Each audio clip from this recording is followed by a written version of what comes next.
వైఎస్ఆర్సీపీ ఒక మహోద్యమం చేయడానికి సిద్ధపడుతుందట. ఒక మహా ఉద్యమానికి. అదేంటి అంటే విశాఖ స్టీల్ ప్లాంట్ని పరిరక్షించుకోవడం కోసం, విశాఖ స్టీల్ ప్లాంట్ని ప్రైవేటు పరం కాకుండా కాపాడుకోవడం కోసం ఒక మహా ఉద్యమానికి సిద్ధమవుతున్నాము అంటూ మాజీ మంత్రి వైఎస్ఆర్సీపీ కీలక నేత బొత్స సత్యనారాయణ ఒక ప్రకటన చేశారు.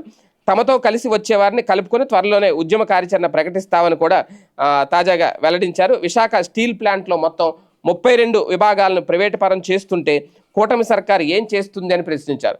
ఉక్కు కర్మాగారం కోసం ఎంతటి ఉద్యమానికైనా సిద్ధపడతామన్నారు. ఇదే తమ పార్టీ విధానం అని కూడా స్పష్టం చేశారు.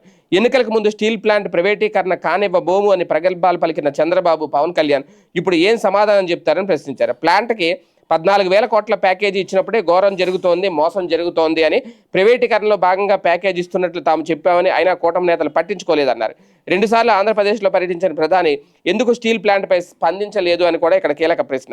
సీఎం చంద్రబాబు ఇప్పటివరకు 16 సార్లు ఢిల్లీ వెళ్ళిన స్వప్రయోజనాలు చూసుకున్నారే తప్ప స్టీల్ ప్లాంట్ విషయంలో ఒత్తిడి తీసుకురాలేదు. దీనికి జవాబు ఇవ్వాలి అన్నారు. ఏది ఏమైనా త్వరలో స్టీల్ ప్లాంట్కి సంబంధించి ప్రైవేటీకరణ కాకుండా ఒక మహోద్యమం చేపట్టడానికి ప్రభుత్వానికి వ్యతిరేకంగా వైఎస్ఆర్సీపీ సిద్ధమవుతుంది. అయితే దీంట్లో కలిసి వచ్చే వాళ్ళని కలుపుకెళ్తాము అంటున్నారు. అంటే మహా అయితే వామపక్షాలు కలిసి రావాలి. ఇంకెవరు కలిసి వస్తారు?